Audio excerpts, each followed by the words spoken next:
The sun is out and spring is officially activated, so this is the perfect day for me to make this video and share with you everything that I consumed and created in the month of March. I feel like as someone who reads, writes, watches, and crafts a lot on a monthly basis, it can be easy to not only lose track of those things, but also kind of go into autopilot mode when I'm doing that and not really give what I'm consuming and creating a second thought or a reflection. So this would be a good way for me to keep track of things and also, again, just revisit everything that I have given out and taken in. I'm going to start with my writing. Shock. So for my creative writing blog, Allison's Archives, which I highly recommend you check out because I think I write some pretty cool stuff, and you can disagree, but you should read them first before disagreeing. I wrote a piece called Vitriol in the Bathroom, and it's about how my bathroom is kind of the sanctuary, the safe space for me to fall apart at will. It's not the most graceful picture to paint, but it is the picture that I have painted in this particular essay. I just think whenever I'm in the bathroom, I am tuning out the world. I'm not really doing work. The only focus is always just on me, and that's when I kind of spiral a little bit and think about the things that bother me in life currently or things that I have lost in the past, and it just kind of evolves to become this little mourning ritual for what I have lost and the things that I cannot change. This is definitely one of the more vulnerable pieces I have written, and I like to think that vulnerability is something I have improved upon in my recent writing. I like to say that the easiest place for me to be myself is on paper because it just takes what you put down, it doesn't judge you, and whatever meaning and sentiments you contribute onto the paper, that's exactly what it is. Like, it cannot contort, it cannot change. I'm gonna read you two excerpts that I am particularly proud of, and hopefully it's enough to persuade you to read the complete essay. Excerpt 1. I stand before the bathroom sink trying to wash the blood out of my bed sheets, trying to wash out the proof of my humanness. I don't want to hand my loss over to a machine. I want to feel it running through my fingers. Lately, my life has painfully stopped being mine. The only thing that is mine is this pain in my chest that blooms with spring. Excerpt 2. Eventually, the stain gives way. The evidence of my loss becomes a memory. Faint, transient, personal. So personal. I step into the shower. I wash my hair and go to war with myself. I think a scalding temperature is the solution to my problems, but I end up turning it to warm anyway. I am not meant for extremes. Like I said, a very vulnerable and sad piece of writing, but I hope you give it a chance and check it out anyway. Typically, I want people to resonate with my written work, but this is the first and hopefully last time I say I hope you do not resonate with this because it is such a sad piece that I would not wish the same sentiment on anyone else. Now, moving on to my Substack, but before that, I think some introductions might be beneficial. So I've always kept my writing when I started on Allison's Archives, the WordPress blog that I run. It's just easy to keep everything on one place, no matter the format of the writing, the style of the writing. But then in recent years, I did realize that it's very, very hard for me to reach readers and people who might appreciate my work through a standalone blog that isn't really promoted or advertised in any way. And Substack obviously gained popularity in recent years, so I decided maybe I'll move some of my longer form essays that aren't too personal onto Substack and see if people can find me there. So that's kind of how I distinct my writing. More creative and experimental writing will go on Allison's Archives, staying where they have always stayed, and then less personal articles that I think require less reading in between the lines and that more people can resonate with will then go on Substack. So the first essay that I wrote on Substack in March was in conjunction with International Women's Day, and it's called I'm Not a Girl's Girl. I remember when the concept of girls became a huge thing on social media. A lot of people were making content around it, and it's just one of those topics that for some reason got this reaction out of me that I could not justify or explain, hence this essay. So now I'm gonna read you an excerpt from my essay that I think hopefully adequately summarizes what my issue with the phenomenon of girls is. The central problem with girls is that it simplifies feminism into merely supporting all women. Fundamentally, no issue there. However, when you support somebody's actions, behaviors, or morals because of their gender or some other facet of identity instead of supporting them on their merits, you are effectively reducing, if not erasing, the work they have put in. Then there might well be men who weaponize this as a reason to further dismiss women, thinking that any support a woman garners is purely because of her gender, not because of her true capabilities. Where a phrase is supposed to propel a movement forward, it now risks setting us back. Because the topic of girls feeds into this wider discourse of feminism, I will be the first to admit that my essay is purely my own opinion. It barely scratches the ground in terms of political discussion when it comes to gender. To me, this is one of the functions of writing, is that if I have an opinion, I can put it out there, and then if people agree, they disagree, they have a new perspective they want to introduce, they can leave a comment, we can start a discussion, and maybe I can open my eyes up to other things that I've not considered in terms of this topic or some other issue. So there you have it. I'm Not a Girl's Girl, one of my Substack essays from last month. And writing that really brought me back to university days, because I was not the biggest fan of academic writing, but ever since graduation, I did realize that there are so many topics that interest me that in order to really get down to the bones of it, I need to think like an academic. So the very form of writing that used to traumatize me is now a form of writing that I am trying to practice and get better at. Definitely not at the level that I want to be as compared to my creative writing, but practice makes perfect. It's only a cliche because it's true. Now, the second Substack essay that I wrote in the month of March is titled Don't Call Me What You Want.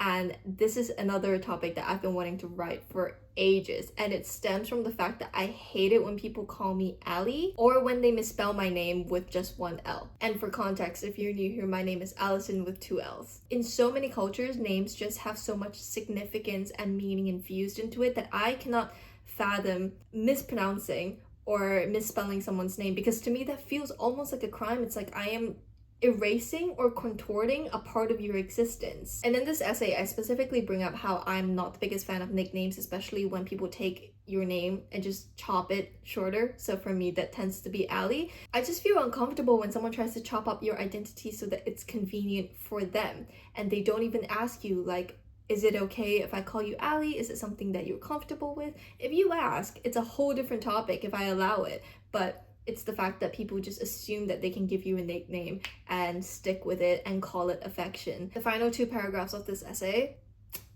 I love. Again, you don't have to, but it goes like this.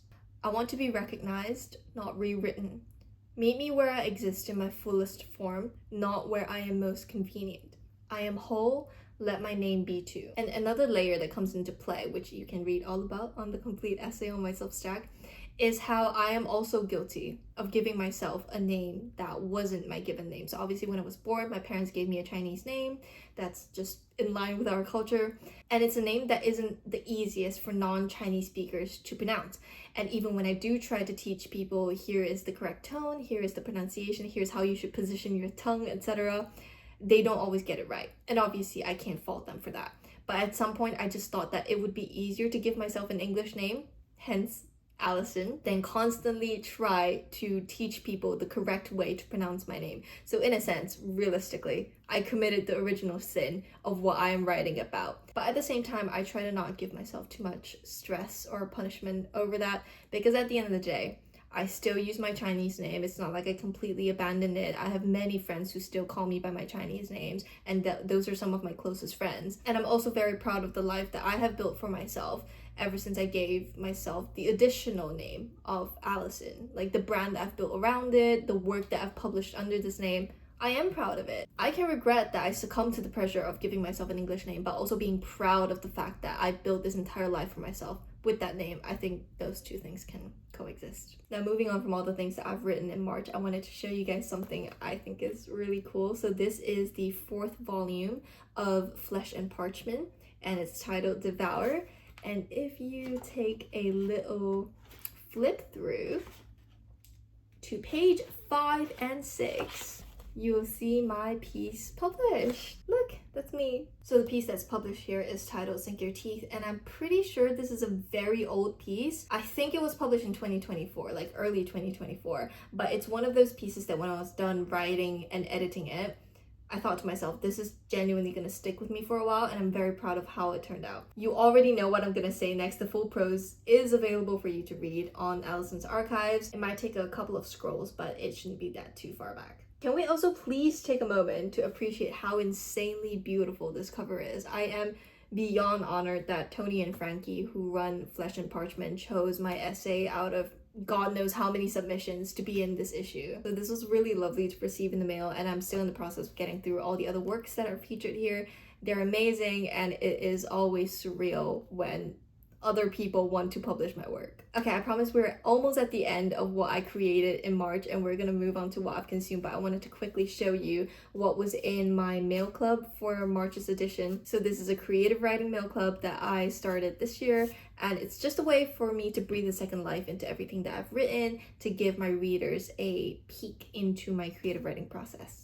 As always, we have a letter of all my thoughts and reflections and ramblings, and I also like to include some points for you to ruminate on. And the star of the show of every month's mail club and my pride and joy is this. So in the middle is an excerpt of one of my written pieces, and then in the margins, I annotate. I annotate it like it's a book, and I explain why I chose a certain word, the inspiration behind the piece, anything that I've tried to hide behind the lines that I am now revealing. It's just a very fun way of letting people into my creative writing process, because writing is such a solitary act that everything just happens in my head and on the paper, and what you're seeing is just sentences strung together. The flip side is blank as well, in case you want to frame it or junk journal with it. I don't know, I'm just giving people options here. And then we also have this little hotel memo pad inspired freebie is what I like to call it. It does just look like a hotel memo pad, and it's from the Archival Hotel.